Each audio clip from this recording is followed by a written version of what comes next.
points in last week's loss at Pittsburgh. Brady lost back-to-back games in December for the first time since 2002, but the Pats will finish the season as huge favorites at home against the Bills and Jets. So, Shannon, what do you expect from Brady the rest of the season? I expect him to be Tom Brady. All the parts that... Not very good? That's what you... I mean, isn't that what you've been calling it? I'm serious. I got it.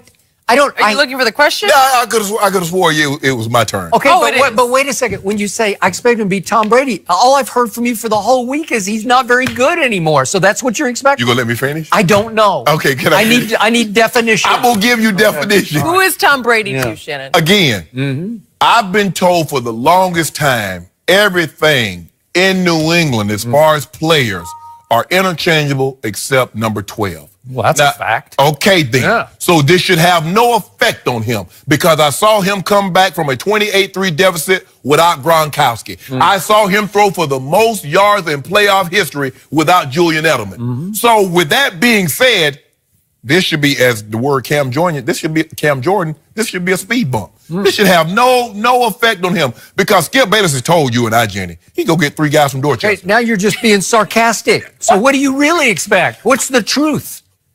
You expect him to struggle. No. Skip, they're playing Buffalo. They're playing the Jets. Yeah. Really? They struggle. I don't know. You do know. You need to stop. See, I know what you're trying to do. You see what he's trying to do, Jenny? He's trying to build in suspense. He's trying to build, Tom Brady, he's going to be up against it now. He has no chance. So then when he goes and throws for 300, he's the GOAT. But Tom, terrific. No, I'm not going to let you do that, Skip Bayless. I haven't spoken. You have spoken. You interrupted me to begin it. Look, Josh Gordon was the only guy that could take the top off the coverage. He's the only guy that you can throw the ball up in a crowd, and he could come down with it. Now, most of the guys are in a crowd because they can't run anymore. Gronk is in a crowd because he can't run anymore, Skip. Julian Edelman, I believe he's still probably another 6 months from being totally healthy on that knee. I agree. But maybe he's 32 years of age, and maybe some of that start quickness start to dissipate. You are correct. Chris Hogan is a guy, Skip. Yep. You just can't tell him to go get open. You have to run plays to get him open. Like you run rub routes and you see the Pittsburgh Steelers DBs running to each other.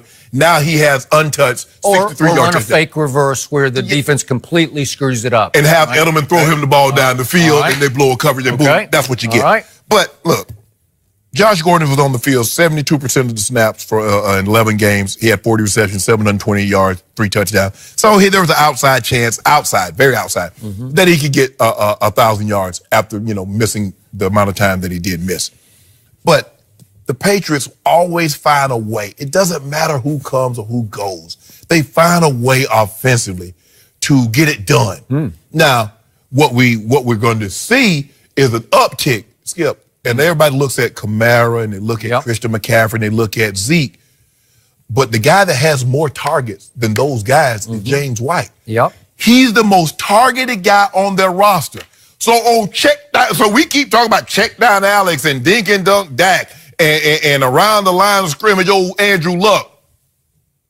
Your guy throws the ball to the running back more than any other quarterback in football. But those go for nice gains, so it doesn't look like a check down on yards per attempt. So is that him or is that James White? I'm just trying to figure it out, Skip Bayless. So you say James White is the MVP of the Patriots? Oh, my goodness. I don't know. I think you're just trying to make that case. Skip, you saw what he did in the Super Bowl. He had 14 catches. A lot of that, Skip, they was 3rd and 5. They dump it to James White. He gets 6. Or he gets 7 yards. He was unbelievable. He could have easily been the MVP. I understand why they gave it to Tom Brady. Is that breaking the rules? I mean, is that within the rules to throw it to James White? You do that all the time. You know what, Skip Bayless? No, I mean, you act like it's against the rules somehow. Like you can't do that. It's funny how when Tom Brady checks the ball down, it's well within the rules. But let Aaron Rodgers check the ball down. You let Andrew Luck check the ball down. Now all of a sudden, his yards per attempt is not even close to Tom Brady's. Why you do that? Aaron Rodgers has the 4th worst yards per attempt this year. Tom Brady has actually the 4th best. But all right, he's checking the ball down, right? Okay, yeah. Okay. Is it my turn? It's your turn. Okay. What you're about to see is real, raw all-out psycho Tom. And I tell you, this guy's got this alter ego that I can't quite explain, but when he's on a football field competing, he goes somewhere else. He goes into his own personal twilight zone, and sometimes I can't even recognize him because he just loses it, man. And he usually loses it on the opposition. And I think you're going to get all the psycho Tom you can get over the next 2 games because these are going to be grinder games against division opponents. Josh Allen and Sam Darnold. That's going to be grinded games. Josh Allen is, believe it or not, who's a running back masquerading as a quarterback. He is second in quarterback rush yards this year in the National Football League. So he's got 506 rushing yards. That's second only to Lamar Jackson's 566. And Josh Allen is averaging 7 yards a carry. 7 Think yards about what you carry? said. Skip, if that was a running back, I said, oh my goodness, that's unbelievable. But Josh Allen's job is to throw the football. Yeah. So him running the ball, you actually think Coach Belichick's going to let him run the football and beat them running the football? So I'm trying to figure out how the Patriots are going to score because all of a sudden you have to elevate receivers because Josh Gordon had the second highest yards per catch in the National Football League. He was 18 yards per catch. And that play he made against Aaron Rodgers' team that night, that breakaway play that broke the game open. Yes. See, they can't do that anymore. They don't have that anymore. I guess Philip Dorsett's capable of that, but I never see it happen. I mean, he can run, but he can't actually catch and run on the football field. Right. He's not a great football player. He doesn't seem to know how to do it. And Brady works with him after practice, and they try to get on the same wavelength, but they never quite have. So he's caught 27 balls this year. Chris Hogan's caught all of 29 balls. And now those 2 guys go up in the pecking order, and now you got to depend on both of them. And to your point, Chris Hogan's 30 and Julian's 32. They just don't look the same to me. So Gronk is like this broken down Frankenstein monster who just sort of, me, Frankenstein, who just sort of teeters along. He can't run. He can't jump. He can't be trusted anymore. So he's going to throw it to whom now? I don't know. I thought Josh Gordon was like a godsend after 4 or 5 years. What? Yeah. Hold on. Not the Josh. I know you're not talking about the Josh Gordon that had the piano on his back. So not only did they But move, it was all he had. At least he had a guy with a piano on his back. now not only did they help Tom Brady in removing a guy that had a piano on his back, they removed the piano and the guy that was carrying the piano. They sure but did. I don't, the Skip Bayless, I'm not going to let you or all these Brady fans, Yep. no, I'm not going to let you off the hook. Yep. If he struggles, I don't want to hear he doesn't have anybody because that's what you commend him for. Him not having an AB or a Julio and putting up these numbers. So let me make sure I'm correct about this. Yes. You said Tom Brady did not deserve to make the Pro Bowl. He didn't. Okay, so that means New England has 0 Pro Bowlers on offense, correct? Correct. No offensive linemen, no skill players, no running back, no quarterback. No. Right? Hold on.